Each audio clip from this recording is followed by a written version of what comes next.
Hello and welcome to my YouTube channel Roots online classes. Roots online classes में आपका स्वागत है। ये आईपीसी का पहला वीडियो है, इंट्रोडक्टरी लेक्चर है। इसमें चर्चा करेंगे कि आईपीसी क्या है, आईपीसी क्या डील करती है। आईपीसी इंडियन पिनल कोड 1860 कहने का मतलब कि 1860 में हम लोग का आईपीसी बन के तैयार हुआ था 6 अक्टूबर को।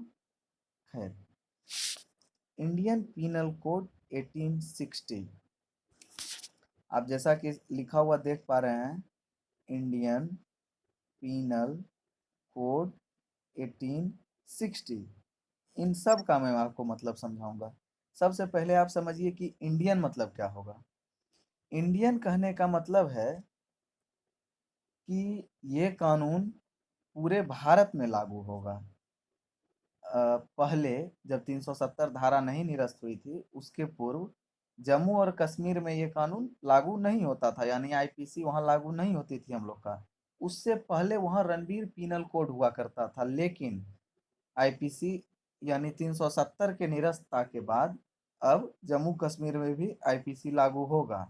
अब इंडियन का मतलब हो गया कि टेरिटरी ऑफ इंडिया, यानी पूरे भारत में यूनिफॉर्म रूप से लागू होगा। अब दूसरा चीज लिखा हुआ है पीनल। पीनल का मतलब होता है रिलेटेड टू पनिशमेंट, यानी दंड से संबंधित, यानी जो चीजें दंड से संबंधित है। अब कोड मतलब समझिए। देखिए, लॉ में सबसे पहले जो शब्द हैं, अगर आप उसका अर्थ समझ जाइएगा तो आप समझ जाइएगा कि वो क्या चीज है। जैसे कोड, आखिर आप समझिए कि इंडियन कॉन्ट्रैक्ट कॉन्ट्रैक्ट एक्ट 1872, तो इंडियन कॉन्ट्रैक्ट में एक्ट क्यों लिखा हुआ है और इंडियन पीनल कोड में कोड क्यों लिखा हुआ है, समझाते हैं। देखिए, एक्ट और कोड में अंतर क्या होता है। कोड का एक्ट मतलब होता है इनेक्टमेंट, मतलब जो सदन से पारित होके बना हो। जैसे कि हम लोग का जो अभी कानून बनता है, ये एक्ट होता है, इनेक्टमेंट होके बनता है। और कोड क्या होता है, कोड का मतलब होता है, जैसे इंडियन पिनल कोड 1860 में बना, तो आप कल्पना कीजिए कि 1860 से पहले जो ब्रिटिश का हुकूमत था, और उसके पहले हम लोग के यहाँ मुगलों का शासन था। तो आखिर क्या मुगल जब यहाँ थे तो उस समय सजा नहीं दिया जाता था लोगों को गलत करने का? या उससे पहले जो सिर्फ हिंदू राजा थे, तो क्या उस समय कोई प्रावधान नहीं था, या उनको सजा नहीं दिया जाता था जो उस समय क्राइम करते थे? दिया जाता था, बिल्कुल दिया जाता था। वो आधार कुछ और था, उस पर कभी और चर्चा करेंगे। अभी जो बात है, तो कोड का मतलब यही है कि जो ये जो कोड 1860 है इंडियन पिनल कोड का, तो पहले से भी जो कानून आ रहा था, यानी जो पहले से चलते हुए कानून आ रहा था, उस कानून को भी इसमें समाहित किया गया है। इसको और डिटेल में थोड़ा सा समझिए।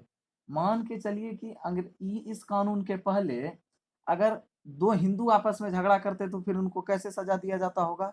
तो इसके लिए हिंदू क्रिमिनल लॉ था। हिंदू को सजा देने के लिए हिंदू से रिलेटेड क्रिमिनल लॉ था। और दो मुस्लिम आपस में झगड़ा करते थे तो उसको शरीयत के हिसाब से सजा दिया जाता था। अब आपके दिमाग में आ रहा होगा कि आखिर एक हिंदू और एक मुस्लिम आपस में झगड़ा करते तब क्या होता? तब हिंदू के कानून के हिसाब से सजा मिलती, या जो मुस्लिम है उनके मुस्लिम का जो धारा का था उसके हिसाब से सजा मिलता? तो देखिए, इस स्थिति में पूरे भारत में क्या होता था कि जिस क्षेत्र में जिनकी बहुलता होती थी, आप मान के चलिए, अगर आप बात कीजिएगा बंगाल क्षेत्र का, यानी बंगाल उस समय का बंगाल में अभी का बांग्लादेश आ गया, बंगाल आ ही गया, बिहार आ गया, उड़ीसा आ गया, झारखंड आ गया, यानी उस क्षेत्र में अगर एक हिंदू और एक मुस्लिम में झगड़ा होता, अगर एक हिंदू और एक मुस्लिम के बीच का दफा होता, तो उसमें शरीयत को मान दिया जाता था, यानी मुस्लिम लॉ जो पनिशमेंट देती वो होता। और मेवाड़ क्षेत्र में, महाराष्ट्र क्षेत्र में जहाँ हिंदू बाहुल जगह था, कर्नाटक क्षेत्र में जो हिंदू बाहुल जगह था, अगर वहां पे सजा देने का स्थिति आता, एक हिंदू और एक मुस्लिम का झगड़ा होता, तो वैसी स्थिति में जो हिंदू का कानून का था उसी के हिसाब से दोनों में से जो जिनको दंड मिलता उनको मिलता।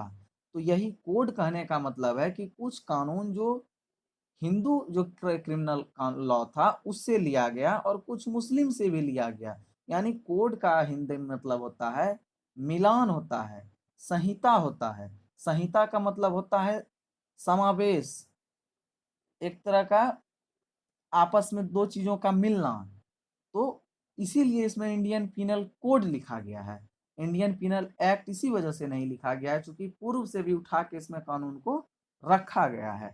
ऐसा नहीं कि कोई व्यक्ति आया और पूरा ड्राफ्ट बनाया, ड्राफ्ट बना के पूरा तैयार करके चला गया। यानी पहले से भी जो व्यवस्थाएं चल रही थी, जो कानून चल रहे थे, उस आधार पे भी इसमें चीजों को जोड़ा गया है। खैर, हम लोग आगे आते हैं।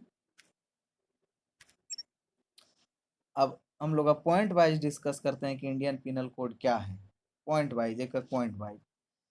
The code which define the crime and the punishments, यानी वह कानून जो क्राइम को भी डिफाइन करता है और उसके पनिशमेंट्स को भी डिफाइन करता है। यानी आप क्या, आपको दंड मिलेगा इस बात का भी, और आप क्या करेंगे जो क्राइम होगा इस बात का भी। आगे, the code is substantive law. अब देखिए, कानून मूलतः दो तरह के हैं, एक है सब्सटेंटिव और एक है प्रोसीजरल। अब दोनों में अंतर समझिए, या दोनों को एक एक करके समझिए। सब, जैसे हम कहे कि अगर आप लॉ में अगर आप शब्द का अर्थ समझ गए तो आप उस चीज को भी समझ गए। जैसे मानिए सब्सटेंटिव मतलब क्या होता है? सब्सटेंटिव मतलब होता है मूल, यानी यहाँ पे क्राइम और क्राइम से संबंधित सजा का वर्णन किया गया है। और आप कहिएगा कि अब चलिए, अब मान लीजिए कि आपके ऊपर कोई दफा लगा, तो आपको कौन पकड़ेगा? पुलिस। पुलिस पकड़ के आपको कहाँ ले जाएगी, आपके ऊपर कैसे कार्रवाई करेगी? यानी ये प्रोसीजरल, यानी ये प्रोसेस क्या होगा, यानी जो प्रोसीजरल लॉ, जैसे क्राइम का प्रोसीजरल लॉ क्या है? सीआरपीसी है। तो सीआरपीसी में, तो सीआरपीसी हो गया प्रोसीजरल लॉ और इंडियन पिनल कोड हो गया सब्सटेंटिव लॉ। तो इंडियन पिनल कोड का प्रोसीजरल लॉ हो गया सीआरपीसी। आप समझ गए होंगे, सब्सटेंटिव लॉ मतलब मूल कानून। यानी इसमें इस बात का वर्णन नहीं रहेगा कि आपको फिर आप कैसे लेके जाइएगा, आपको कैसे पुलिस लेके जाएगी। इसमें बस इतने वर्णित है कि आप फलना, आपके ऊपर दफा लगा तो आपको फलना पनिशमेंट मिलेगा, आपके ऊपर ये दफा लगा तो आपको ये पनिशमेंट मिलेगा। खैर, आगे बढ़ते हैं। देखिए, the Indian penal code 1860 is the major substantive criminal law applicable to the territory of India। पहले इसमें टेरिटरी ऑफ इंडिया के बाद ब्रैकेट में एक्सेप्ट जम्मू कश्मीर लिखा होता था, लेकिन हम फिर कह दे रहे हैं कि 370 धारा हटने के बाद जम्मू कश्मीर हम लोग का यूनियन टेरिटरी हो गया है, यूटी हो गया है, तो अब वहां भी आईपीसी लागू होता है। अब आगे आइए। The IPC is the official criminal code of India. ठीक। द कोड वाज ड्राफ्टेड इन 6 अक्टूबर 1860। ये फैक्चुअल डाटा की तरह कई एग्जामों में डायरेक्ट पूछ लिया जाता है। तो 6 अक्टूबर 1860 को ये, इसको मतलब पारित हुआ, ये बन के तैयार हुआ। ठीक।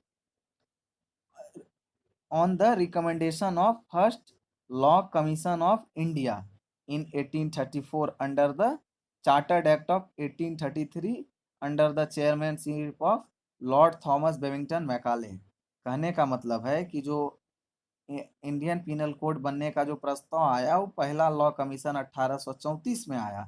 और पहला लॉ कमीशन कब बना था? तो चार्टर एक्ट 1873 में। और जो चेयरमैन रहे, जो बनाना, जो सबसे जो अगुवाई किए इस चीज का, वो अगुवाई करने वाले लॉर्ड थॉमस बेबिंगटन मैकाले थे।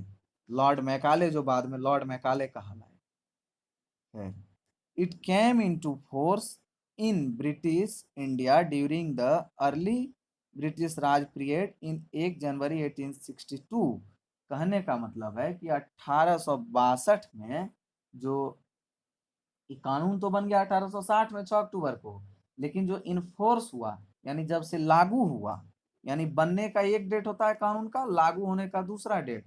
तो जो बनने का कानून हुआ, वो कानून बन गया 1860 में ही 6 अक्टूबर को, लेकिन जो बन के तैयार हुआ वो 1 जनवरी 1862 को ही बन के तैयार हुआ।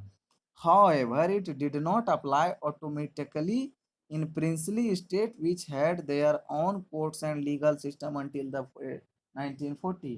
देखिए, कहने का मतलब क्या है कि जो आईपीसी उस समय जो बना ना, तो कई ऐसे राजा थे जो छोटे छोटे प्रिंसली स्टेट, यानी जो वैसे राजा जिनको अंग्रेज थोड़ा स्वायत्ता दी हुई थी, या जो अपना राजपाट चला ले रहे थे थोड़ा बहुत, या जिनको कुछ अधिकार प्रदान था, जैसे साउथ में कुछ कुछ राजा थे, या मिडिल मध्य भारत में भी कुछ राजा थे, उस स्वायत्त थे, उनको उनको थोड़ा बहुत आज़ादी था कि वो अपने कानून अपने हिसाब से भी वो करते थे, तो वही प्रिंसली स्टेट जो हुआ करता था।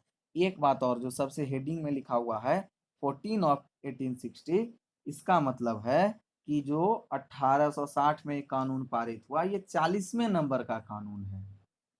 6 अक्टूबर को जो पारित हुआ, इसके पहले 39 कानून उस साल पारित हो चुके थे। तो इसका लिखने का मतलब 14 ऑफ 1860 यही है। मैं कोशिश यही कर रहा हूँ कि आपको हर एक छोटा से छोटा बात, हर एक छोटा से छोटा बात मैं आपको बता दूं, ताकि आपको एक समझ विकसित हो सके कि आखिर क्या है आईपीसी। इसलिए जब हम शुरू किए तो आपको कहे कि इंडियन पीनल कोड, यानी ये इंट्रोडक्टरी लेक्चर है, तो इसमें कल्पना करना है कि आखिर क्या जरूरत पड़ा इसको बनाने का, कैसे बना। तो हमको लगता है कि हम आपको इन बातों को समझाने में सक्षम हो गए हैं, या आपकी जो क्वेरी रही होगी वो पूरी हो गई होगी। धन्यवाद। अगर मेरा वीडियो अच्छा लगे तो चैनल को सब्सक्राइब कर लीजिएगा, वीडियो को लाइक कर लीजिएगा, और ऐसे किसी मित्र को, आपके जो मित्रगण होंगे जिनको लॉ से संबंधित जो होंगे, जिनको सामान्य रूप से भी जानकारी चाहिए होगा, तो उनके बीच आप इनको शेयर भी कर दीजिएगा। धन्यवाद।